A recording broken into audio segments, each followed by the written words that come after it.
as a part of the anti-Pakistan group, just like India and Israel as well।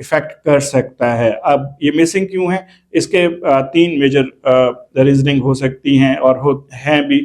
ان میں سے ایک تو یہ ہے کہ پاکستان اسرائیل کو ایکسیپٹ ہی نہیں کر رہا، تو لہٰذا اسرائیل کو آن بورڈ لینا پاکستان کے لیے جو ہے وہ پرابلمٹک ہو سکتا ہے، پاکستان کی پالیٹکس کے لیے، پاکستان کی ڈومیسٹک پالیٹکس کے لیے پارٹیکولرلی. تو لہٰذا پاکستان نے اسٹریٹ فارورڈ اسرائیل کو تو ایک مائنس کر دیا اس نیگوشیشن میں.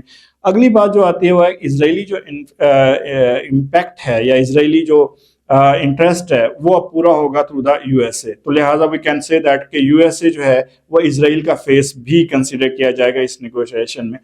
اب آتے ہیں ایران اور یو ایس کو جب آن بورڈ لیا گیا تو کیا جسٹ یہی 2 کنٹری کنسیڈر کیے جا رہے ہیں؟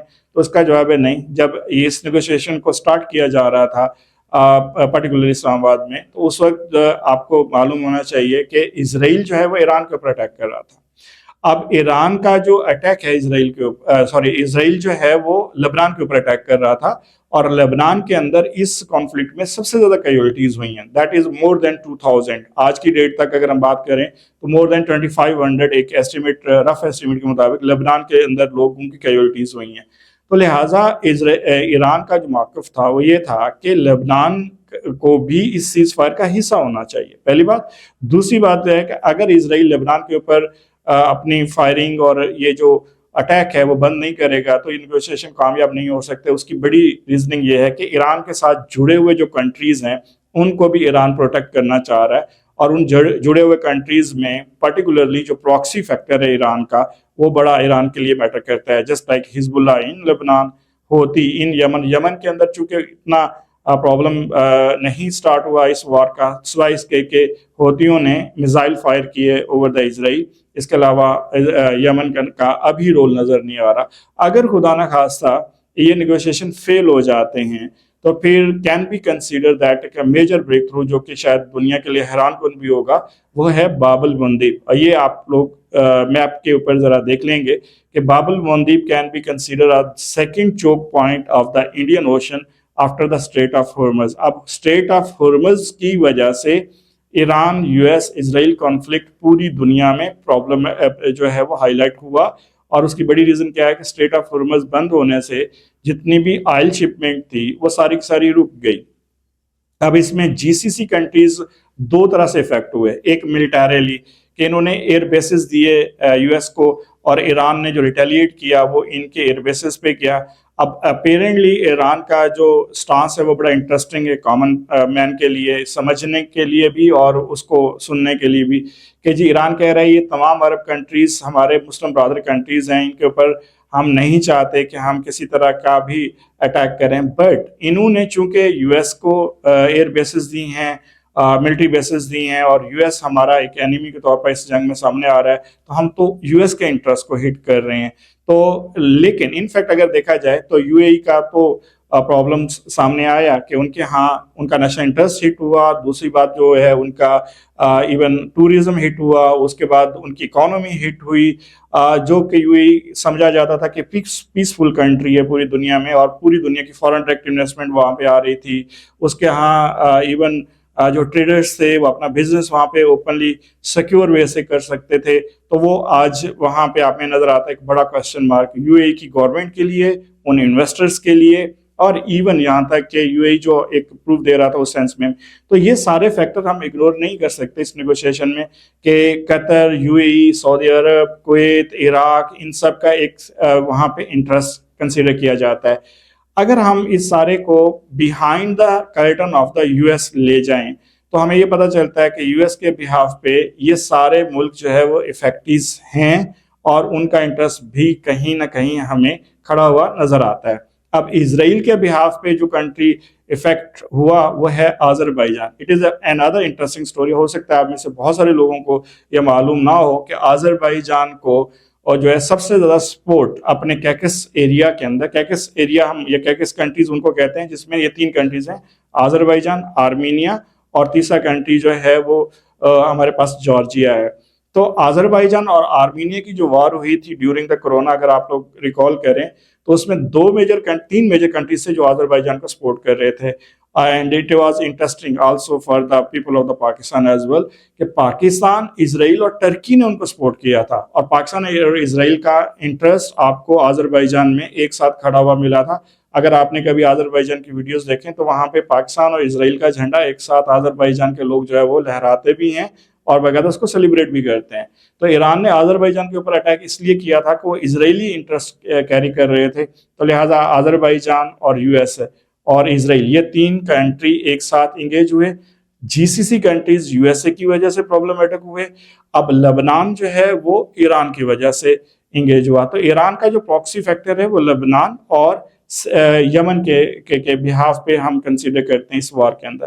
اب آتے ہیں اس پوائنٹ کے اوپر جس کے بارے میں ہم بات آپ کو کرنا چاہ رہے تھے کہ یو ایس اے اور ایران کے درمیان جو نیگوشیشن بظاہر ہو رہی ہیں اسلام آباد کے اندر، اور پاکستان میڈیٹر رول پلے کر رہا ہے اور پوری دنیا اس کو دیکھ رہی ہے.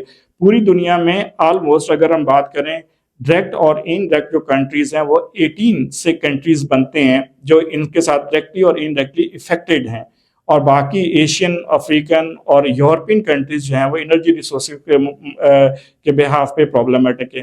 آپ لوگ آئے روز ٹرمپ صاحب کی جو ہے یہ اپروچ بھی دیکھتے ہوں گے جس میں وہ کہہ رہے ہیں کہ جی اگر آپ کو آئل چاہیے، جس کو آئل چاہیے وہ اسٹریٹ آف ہارمز جا کے خود ہی کھلوا لے.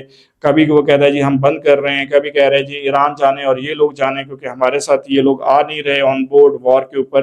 تو اسرائیل کا جو میجر انٹرسٹ تھا وہ تو یہی تھا کہ اگر یو ایس اے کے ایئر بیسز اور ملٹری بیسز ہٹ ہوتے ہیں بائی دا ایران تو automatically middle eastern countries react کریں گے ٹورڈز دا ایران، اور ایران اکیلا ہو کے یہ بالکل 1990s کی مڈل ایسٹرن وار جیسے عراق اور کویت کے درمیان ہوئی تھی، اور کویت کا ساتھ پوری دنیا نے دیا تھا اور عراقی فوج کو جو ہے وہاں سے وڈرا کروایا تھا، بالکل سیم اپروچ جو ہے نا اسرائیل اور یو ایس اے نے ایکسپیکٹڈ کی تھی. But what is the reasoning why the Middle Eastern countries could not participate in this war?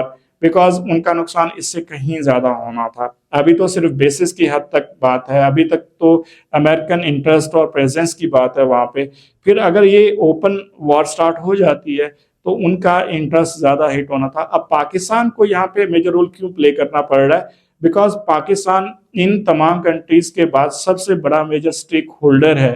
ہمارا ایک تو کنسرن یہ ہے کہ ایران کے ساتھ جب بھی آپ یو ایس کی فارن پالیسی کو اسٹڈی کرتے ہیں یا وہ ہمیں انگیج کرتے ہیں اپنی فارن پالیسی کے پوائنٹ آف ویو سے، تو وہ ہمیں ساؤتھ ایشیا کا حصہ نہیں سمجھتے. Pakistan is always considered as a part of the Middle East by the U S A foreign policy. اور اس کے ساتھ جو دوسرا فیکٹر آتا ہے کہ ہمارا 900 کلومیٹر بارڈر شیئر ہوتا ہے ایران کے ساتھ. اگر آپ میپ کے اوپر ذرا دیکھیں تو Gulf of Oman is going to be shared by 3 major countries, Oman, Iran and Pakistan.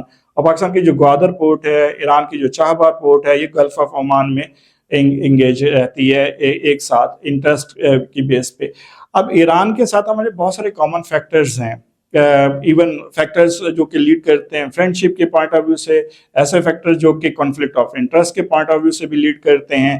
ابھی تک انڈیا نے جو انٹرسٹ شو کیا تھا ایران کے ساتھ مل کے، that was the base over those factors جو کہ ایران اور پاکستان کے درمیان conflict of interest پیدا کر رہے تھے.